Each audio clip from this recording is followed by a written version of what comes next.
et parce qu'il réunit à lui seul le talent de 2 secrétaires ex aequo, c'est avec beaucoup d'émotion et de fierté que nous invitons, Rémi et moi-même, ses parents, Monsieur le second secrétaire de la conférence du stage, Maître Hugo Waro, pour son discours « Demain, c'est loin ».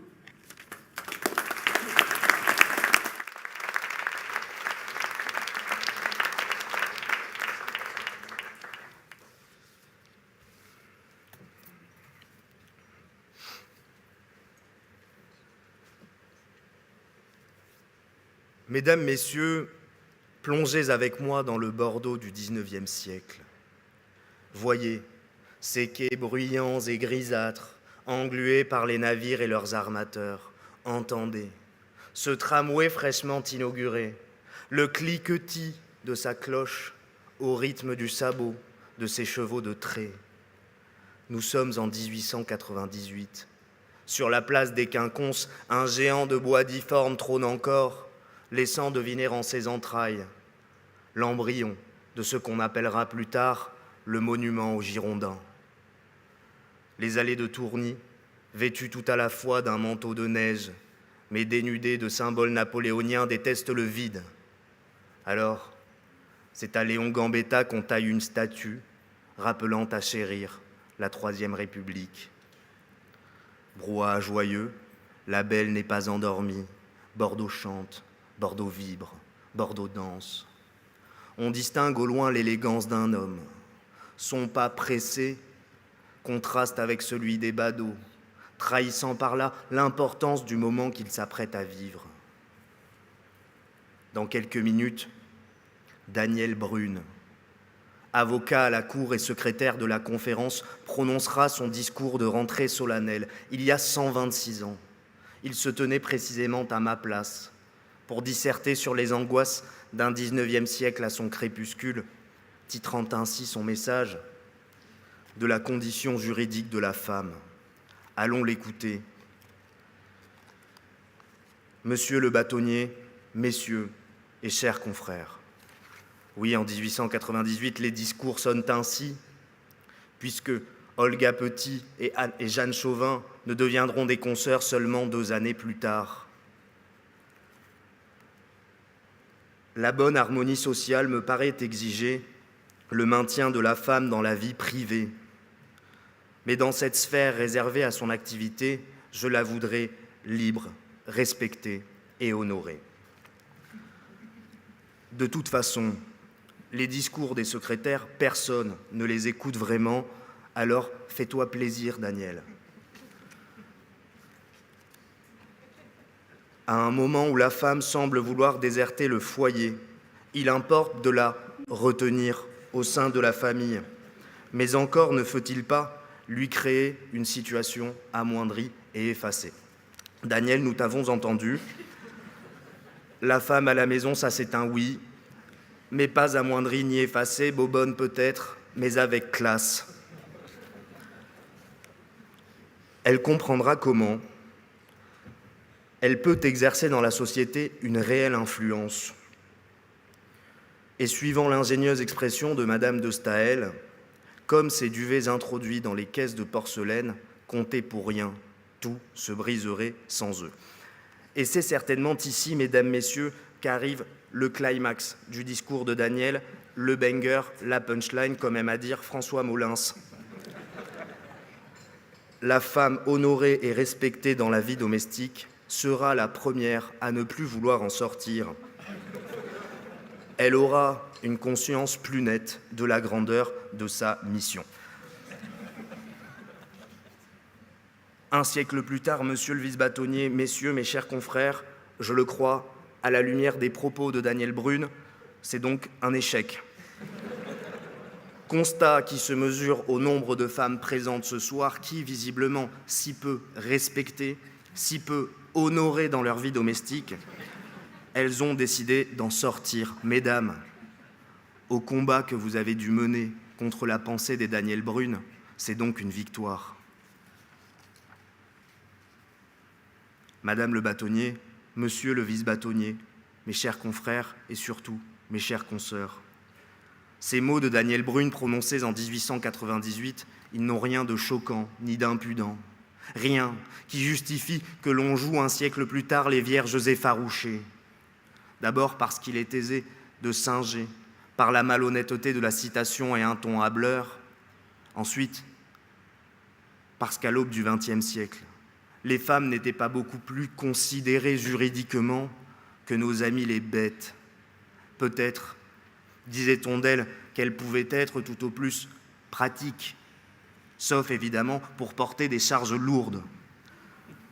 Alors, de la part de ce confrère, dans l'époque qu'il traverse, à quoi pouvait-on s'attendre ?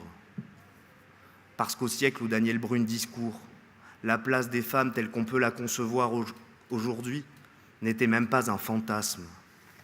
Le sang et les larmes, tel a été le prix pour conquérir le droit de vote, la consécration de l'égalité absolue entre les sexes sous la répression du viol. Grâce à la lutte permanente, il a fallu défaire l'immobilisme, à l'image du manifeste des 343 salopes, ou bien du mouvement de libération des femmes, dont 10 déposeront autant de gerbes sous l'Arc de Triomphe, avec ce slogan criant sur l'urgence pour elle d'exister, encore plus inconnu que le soldat inconnu, sa femme. De ce combat féministe, je ne serai ce soir ni l'historien, ni le représentant. Mais le discours de Daniel Brühl met en lumière le fardeau du déterminisme des époques, la difficulté immense à faire changer la doxa, et surtout, dans les instants que nous vivons, l'importance de lutter. Mes chers confrères, mes chères consoeurs, Daniel Brühl n'est qu'un homme qui pense avec ce qu'il est, dans l'époque qu'il traverse. Et Bourdieu l'explique. Ces influences profondément ancrées jusqu'à l'âme ou presque, qui déterminent les individus d'une même époque, d'un même ensemble, par leur classe sociale et leur éducation, à avoir une vision du monde similaire, c'est l'habitus. Comprendre l'habitus de Bourdieu, c'est apporter un début de réponse à pourquoi la lutte existe. À l'échelle de l'individu, comprendre l'habitus, c'est presque prédire les raisonnements de l'autre. Dis-moi d'où tu viens, je saurai comment tu penses. Alors à quoi pouvait-on s'attendre d'un Daniel Brühl au XIXe siècle ? De la même manière, que peut-on espérer d'une Christine Boutin, femme politique de droite catholique, née à la fin de la Seconde Guerre mondiale, à qui on a rabâché que l'amour c'est un papa et une maman, et qui conçoit pourtant la notion de cousinade de manière tellement érotique. Est-ce vraiment une surprise lorsqu'elle dit, et je la cite, « Où placera-t-on la frontière pour l'enfant adopté entre l'homosexualité et la pédophilie ?» Vraiment, Christine, tu es sûre de ta question.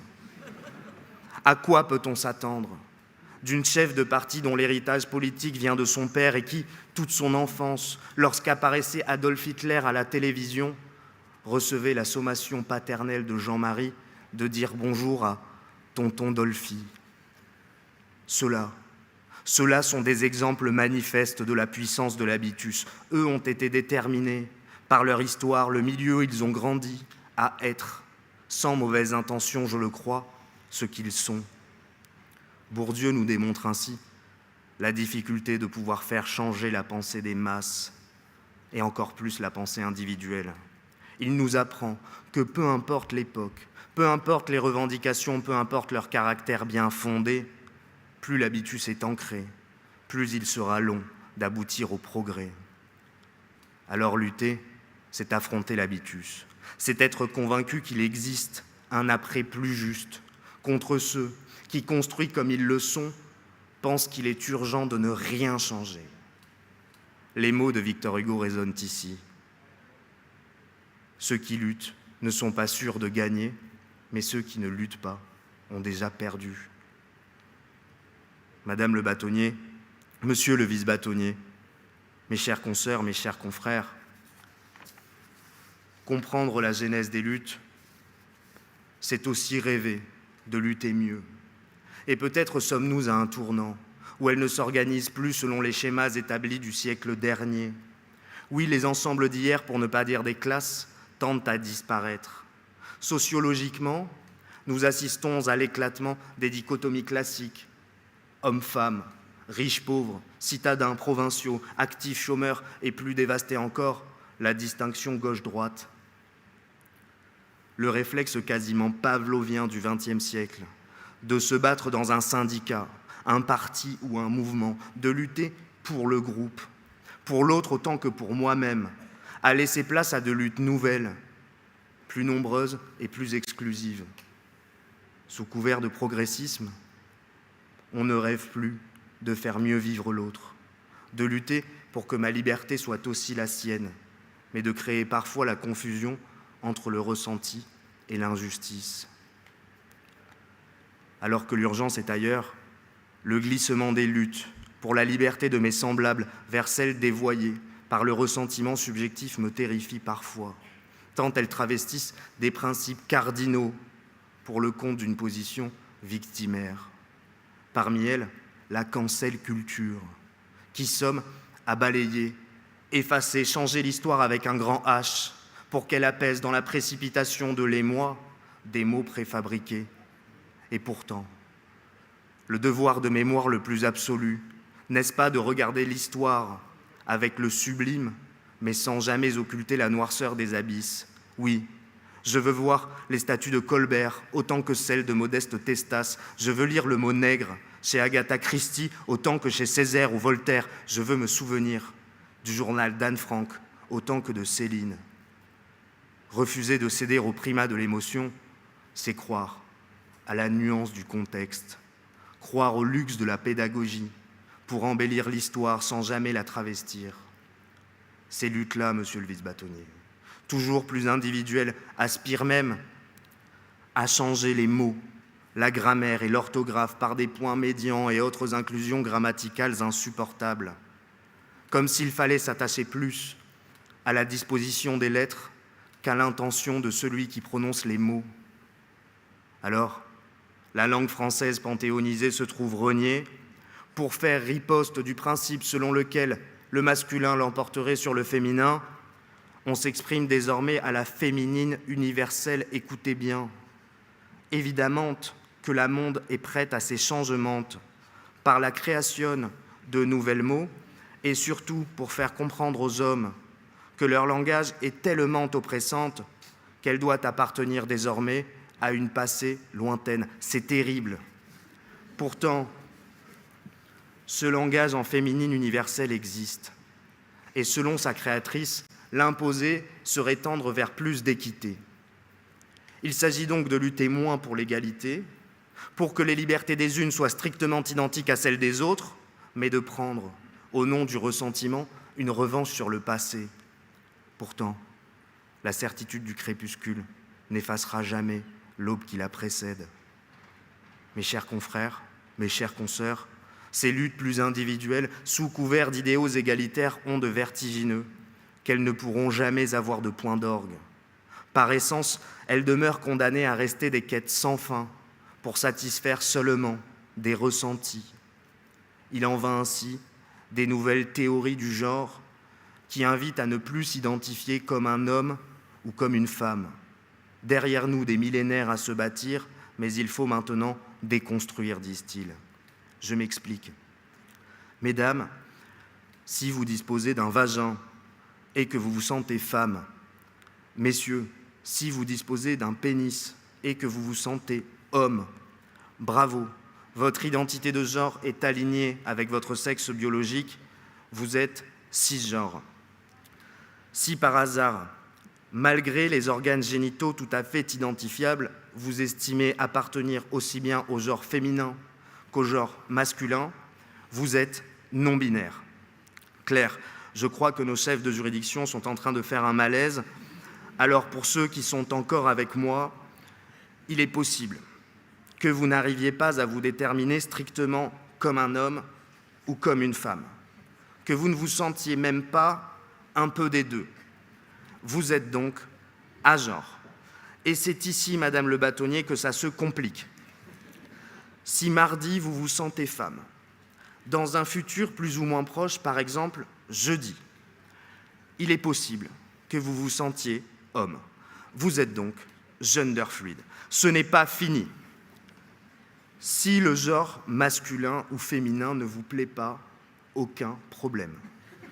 Vous pouvez désormais vous identifier à un objet inanimé, un végétal, une humeur ou un concept. Vous serez alors xénogenre. Et là, c'est fantastique. Madame le bâtonnier m'a confié que le temps des barbecues et l'odeur des merguez lui donnaient l'envie irrépressible de changer de genre. Désormais, c'est possible. Caroline, vous pouvez être xénogenre plancha.